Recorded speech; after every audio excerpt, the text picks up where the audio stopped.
I'm Camilla Jackson, and here I am at the Arena Cinema Lounge in Hollywood. Tonight we're at the premiere of A Night Without Armour. Now this film was shot in only 8 days, so we're going to have a little chat to the cast and crew to see how they managed to pull that off. Stephen, hi. So we're here to see A Night Without Armour tonight. I was just wanting to hear a little bit in your words about what the film's about. Well, it's a romantic drama with it's basically a two-handed film, and it's set in an 80s, 1800s fort, and it's basically between a police officer, police captain, watching a meteor shower, and he's being met with a nurse. And during the course of the night, they're having a conversation, and during that time, they fall in love. Well, at least try to fall in love anyway. But it's pretty much a romantic drama. It's a meditative film about love and the philosophy about love. Is the romance genre something that has attracted you in the past? I know you've directed quite a few films, Yeah. and they've been varied in genre. How do you feel about this kind of film? Well, it's something a little different for me because I'm more into like mysteries and thrillers, but this is a very, very interesting genre that I like. So the whole the whole romance drama is something that I find really fascinating. So it's kind of cool. I know you do have a really small cast. What was it like working? Did that enable you to really get to work with the actors and take your time? What happened was the thing about working with a small cast is because we had a very short window of working. So we had we shot the film in 8 days, and I was able to try to cram a lot because one of the things that I try to do is because it's a two-handed film, and most two-handed films tend to pose its own unique challenges. And one of the things I try to do is try to make it visually interesting, and. I thought that watching the trailer, that there's a beautiful shot of the couple on a car, sort of panning across. The cinematography looks gorgeous. Yeah, my cinematographer Xavier, he's brilliant. We worked together years. We worked together for a long time. And one of the challenges of trying to make a two-handed film is to make it visually interesting because it can be a little difficult trying to make a two-handed film, without making it like a stage play. So one of the challenges that I had is trying to make it more visually interesting, and that's one of my things. But I hopefully, if you guys see it, you'll be able to, I'm not sure I did, I think I did a good job, but. Well, I can't wait to see it. Now, I know that aside from directing, you also executive produced the film. Any advice that you might have for filmmakers? I know that it's no easy feat to make an independent feature. What advice would you have? Well, for one, it's about story. If you have a really, really good story that you feel passionate about, then I think just go for it. It's very, very difficult, obviously, but at the same time, I think filmmakers, especially independent filmmakers, all I can say is just go for it, really, because now we have different outlets to showcase our work, and that makes it a lot easier to put your work out there, for the public to enjoy. So. Was this script being a two-hander, was that alluring to you as a filmmaker? Absolutely. That's one of the things, because it's a challenge, because most filmmakers wouldn't.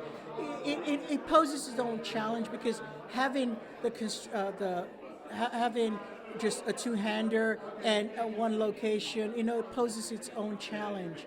And at the same time, as a filmmaker, you have to figure out a way to make it more interesting and make the audience more interested in the characters. So it's all about the characters, So, And what do you hope that viewers can get out of the film tonight? well, I think um, in terms of, well, in terms of what I think people should take away from it's this about characters interacting with each other, and it's about love and the lack thereof. And when, because you never know, who you meet and what you might get from who you meet, So it's about opening one's heart to the possibilities. So it's a film about possibilities, and that's kind of like what I think. It's about. So it's a film about possibilities and love, and Fantastic. That's something that we all hope to achieve, isn't it? Absolutely. Well, Stephen, congratulations on the film, and I really look forward to seeing it. Thank you. Thank you. So here we are with Chaun Domingue, and he's the writer of the film. Chaun, tell me a bit about how the idea for the film came about. Well, I've been screenwriting for about 10 years now, and I wanted to produce one myself. So what I did was I had a script I was working on, but it was too big. So I decided to take one scene from that script, and I turned that one scene into a movie. That way I can have a low-budget film, and I can produce it on my own. I was going to say that. It's because it is only a two-hander film. That must have been part of the reason because it does make it much easier to make an independent film. Absolutely. What the goal was to have the least amount of characters and the least amount of locations so we can afford to do it on our own. So that's what I did. I took that one scene that involved two characters, and I did it in one location and just built a world around it. Wow, and it's only got two people in it, but it's set on one night. Is that correct? Yes, it's two people, two strangers that meet in one location on the night of the best meteor shower. So they meet and they explore this old Civil War era fort. Right, and with the film, with the whole process, is romance a genre that you had always been interested in? Yes, I dibble with all kinds of genres, but for some reason it seems like that dramatic romance that's the one that I excel in. Oh, right. And is there any influences that you would say that you've had with the film? Plenty of influences with the film, but Before Sunrise was a major influence in the film, and also I love Cameron Crowe, great writer, and he's also a major influence in the writing part of it. And I noticed that you're a producer also on the film. How did you and Stephen come to make the film together? Basically what I did, I'm new to the whole producing world, so I connected with a local production company in New Orleans, and the co-producer I brought on for this film had worked with Stephen in a prior project. So she said, hey, I know this guy, he directed, he's really good, so why don't you contact him? So we contacted him, we had a few conversations, I flew out to Los Angeles, talked to him, and I felt he was right for the part, so that's where we started. Wow, so a lot of independent filmmakers may want to know, when you contacted that production company, was that a cold call or did you have a previous connection? It was a cold call. I was actually Google, and I ended up finding this production company in New Orleans, and I sent them an email, and they saw the script, and they said, hey, we want to help you out. Wow, that's incredible. Now, and as this is your first feature film that you've written, what was it like seeing the characters the actors bring the characters to life? The whole thing was surreal to me. To actually see those actors, those characters I've been had in my head all that time actually come to life in front of me, it's surreal. It's an awesome moment. It's quite an accomplishment for myself. I'm very proud of everything that took place. Were you on set for the whole 8 days? Did you have a lot of creative? Absolutely. I was there from start to finish. I was sleeping maybe 2 hours a day so I can be there and so I can experience every part of this process. Did you find that the script changed much when it came into motion? Basically what we did, yes. We had the original script, and because it was two people, there was a lot of dialogue. So what we did, we took the best parts of the script and kind of condensed it down and kind of shuffled it up a little bit, but it's still true to the story that I originally wrote. Fantastic. And what's it like having your film screened in Hollywood in a true venue that supports independent cinema? One sentence, it's a dream come true. Fabulous. Well, I'm really looking forward to seeing the film. Is there anything that you hope that audiences take away from your story? The big thing for the story is I wanted to do something that was realistic, something people can relate to. It's not a story where everybody falls in love in 10 minutes. They go through the journey of the possibility there might be love there. Any spoiler alerts on happy endings or? Nope, I'm not giving any spoilers tonight. You have to watch. Oh, I love it. You're keeping tight-lipped on it. Well, it was a pleasure to meet you. Too. Thank you And for everything. good luck, and I hope to see it. Here we are with Jacob Fishel, the star of the film. Jacob, hi. Tell me a bit about your character. Adam Foray. He's a police captain down in New Orleans, and in a bumpy part of his marriage, and meets the girl of his dreams one night and tries to figure out how to balance that with still being a good guy, but also meeting something that he didn't think existed. You know, a guy who'd given up on love and then meets it. Is that difficult to portray someone in such a inner turmoil? I actually found him really accessible. I found a lot to relate to him, and it's a character that doesn't come around very often. Like he's so emotional and so sensitive, and you know he's a cop, but like he's got this access to his heart and the sensitivity that usually we don't expect a cop to have. And so to be able to bring those two things in there and play with that was really extraordinary. Did you find it quite a luxury as an actor to be in a feature that's a two-hander? Was that lovely to be able to really explore and get involved deeply into that character? Yeah, that was one of the things that really drew me to the script, is because I do a lot of theater, and you know, to see a script that's one night, two characters, one location, it's a play, and the challenge of making that cinematic, and like it seemed impossible. And in the time that we had to do it, it seemed impossible. And so talking to Stephen and going, how are you going to do this? You know, and talking to Chaun and go, how are you going to do this? And there was a plan of attack. We had two cameras, you know, we had two teams, and but there was this element of like, we don't actually know if we can do this. You know, and going, but we're going to do it. You know, and I was like, yeah, okay, I'll be there. I love that. It sounds like it had a true independent film spirit on set. Absolutely. Like, it was impossible. But, like, the time that we had to shoot it and two characters talking the whole time, like, it was impossible. But Sean's heart is in every word of the script, you know, and we all got behind him. You know, one conversation with him, it was like, okay, yeah, we're following this guy. We're going to make this film happen. No matter what we have to do, we're going to make this happen. Were the two cameras shooting simultaneously? Yes. Yeah. So that's how you did it in 8 days. Yeah, and we got, you know, one or two takes, and we're like, whatever, you know, like the magic of knowing that we don't have a lot of time and that our coverage is being done simultaneously is that we really had to be there for each other, you know, Pepper and I. And as actors, we really had to be generous and right from the get-go. That there was no warming up on set. It was just like, we are in it. Wow. So did you have any rehearsal period? Very little. Very little. Usually it was, you know, there was nights where we were doing 12 pages in a one take. And 12 pages?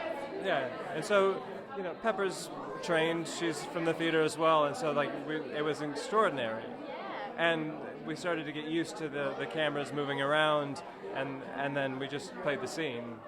And then we looked at Stephen, and he's like, "No, we got it." We're like, "Cool." Do you think that's a coincidence that both you and Pepper were theater trained actors, or is that something that Stephen thought might have been a good requirement for the actors? Well, I think it's part of what made it attractive for us to do. I think a lot of people might not would have turned it down because it's so much work and there's so much language and so much exposure through talking, and that's, you know, it's a risk with a film.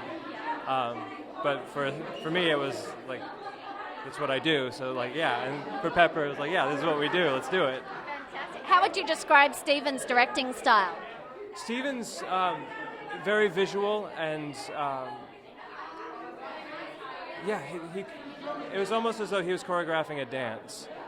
And so he gave us the freedom to play off of each other, and then as we were moving, the cameras would start to move, you know, and then he would whisper to the cameras, and the cameras would move in, and you go, oh, that's Stephen, and like he's manipulating the camera to be over there, and it's like, okay. And getting a sense of him was more, it was more like he was in the scene with us at times. and that he could actually give us direction with how the camera would turn and like pinpoint something that while we're playing. But when we're shooting like a 12-page scene, like there's a lot of give and take and a lot of things that are being improvised and discovered in the moment. And sometimes the camera would go, oh, whoop, and we're like, oh, I guess this is the moment right now, okay? Wow, really? That's quite amazing. One thing I did notice when I watched the trailer is how visually beautiful the film looks. You can really tell that the cinematographer with his moving camera, that it paid off. Yes, yeah, and the fort. I mean, being able to use the fort, because the script was just in one location, like one spot, they're talking. But the fort gave us so many different visual tableaus to use. That's one location, but it's so different. And so Stephen really explored that fort and gave us a lot of places to play the scenes. So it actually, expanded the entire play. Well, here we are in Hollywood at the Arena Cine Lounge, which gets behind independent cinema in a big way. How does it feel having the premiere here tonight? I'm so proud of Chaun. I'm so, meeting him for the first time in New Orleans, and him, just the dream in his eyes of I've wanted to write this screenplay for so long. It's finally happening, and we're putting everything that we had into making it happen, and to actually be here and see the poster up and to see him all dressed up with his kids here and that it's happening. Well, his daughter hinted at a sequel. Well, he hasn't filmed it yet, so there's time for he can change it. He can rewrite it. But I'm just so happy for him. This is his heart on screen, and it's an honor to be a part of something that's from somebody's heart. Fabulous. And I bet you feel pretty close with Pepper now after working alongside her so closely. Yeah, we're thick as thieves. Yeah, she lives uptown for me in New York, and yeah, there are many copies now. Did you shoot it in New York? No, we shot it in New Orleans, but we're both New Yorkers, and so Yes, right. yeah. Well, congratulations on the film, and I look forward to seeing it. Thank you so much. Thank you. And here we are with Pepper Binkley, the star of the film. Pepper, you play Nicole in the film. Is there something you could tell me about your character? Yeah, I think that her role really is to reflect back on the lead, who is out contemplating his place in the universe and his life, and she comes in and she's like a breath of fresh air. Now, I'm a little confused because I could have sworn in the trailer that you had an English accent. Yeah, I do. I'm not British, but I went to school in London. I went to RADA. That's incredible. You were very convincing. How long did it take you to master that? Oh, gosh. I don't know. I'm glad that you thought it was that good, but I lived in London for 3 years. Okay. Was the character initially written as... No, she was written as British, which is why we did it. However, the character also grew up going back and forth between New Orleans and London, so I was able to kind of mix a little bit. And how did you prepare for the role of Nicole? Well, actually, Jacob and I, who's over here, Jacob, the lead actor, and I worked a lot together on the script and kind of the relationship, and that's how we really worked on our own characters, was by taking the work that we did outside of it and bringing it into the room together. And we did a lot of rewriting with Chaun over the course of the process. Was there a fair bit of improvisation on? There was some. Yeah. We really tried to honor Chaun's script, but at the same time, when there were places that we thought that there was some room to build on the story of these two people meeting, he let us do a little bit of improvising. Yeah. The film sounds like it's got a really beautiful story and it's very thought-provoking. What was that like, immersing yourself into that character and that theme of romance and unrequited love and so forth? The entire process is a really generous and exciting thing to be a part of, because it's rare that you get to only have two people on camera working together. And yeah, it was, you get to do it in real life once in a while, but to actually examine yourself as you're going through this discovery of meaning and love and how a relationship brings your life alive again, Were you able to draw on any real life experience? Oh yeah, of course. Yeah, definitely. Are you a fan of the romance genre? Excuse me? Are you a fan of the romance genre? Sure, yeah. I mean, anything like the main thing for me was that there was a really there's a real heart to this movie, and that comes from the writer Chaun, because he based the soul of the lead character on himself. He's a cop himself. He wrote it after Katrina, when he really was feeling this like questioning about like his own meaning in life, and I think that piece of the story was so important to Jacob and I as we were bringing to life his characters. And there must have been a certain amount of intimacy on set, given that there were only 2 characters in the film. Was the set quite small, being an independent feature, and what was that like? Yeah, it was a pretty small set for, as an independent feature, but it was also kind of wild because the community really got behind Chaun as a writer. And so people would bring their like lawn chairs out and watch us filming in the middle of the night. I mean, it was wild, yeah. So it was both intimate at times and also really felt like this community of people supporting one another in the creation of this story. And what was Stephen like to work with? Stephen was great. Yeah, we'd never worked together before, so it was like getting thrown onto the coals together because we only had 7 days to make the film. Yeah. Did you find that changed the pacing? Was there an element of stress, like making a whole feature film in such a short amount of time? I wouldn't say that it was stressful making a feature film in that amount of time, but it gave me as an actor like more responsibility, because we were shooting like 24 pages a night, which meant that we were doing very long scenes. We weren't breaking them up. But that was also like a gift to be able to play the scenes through, that we were able to do 7 to 10 pages all in one go. That never happens on camera. So I thought it was interesting, considering it takes place over one single night, yet it took you 8 days. What was it like with the continuity of recreating the same? You must have been sick of the same wardrobe. Yeah. Well, luckily I don't have to do any of that stuff. I just throw it on. Well, and also my wardrobe is just like a nurse's outfit. So I kind of was like, oh, they'll take care of hair and makeup. My job is to, make the words come alive with meaning. And how does it feel having the film premiere here in Hollywood at a venue, the Arena Cine Lounge, that supports independent cinema? How is it? How do you feel? I think it's great to be here. I mean, honestly, the film, it's so rare that a film actually gets seen in a theater these days that it feels like an event. So it's wild to be here in Hollywood and doing that, and especially in a theater that supports independent cinemas. It's just great to be a part of it. Fantastic. Well, Pepper, thank you so much for chatting, and congratulations. Thank you so much. Okay. So there you have it. The cast and crew told us how they managed to pull off such a beautiful film in such a short amount of time. I believe that it took a lot of passion, and I think that's what really came across there. So remember, for all things independent film, check out Arena Cine Lounge Hollywood.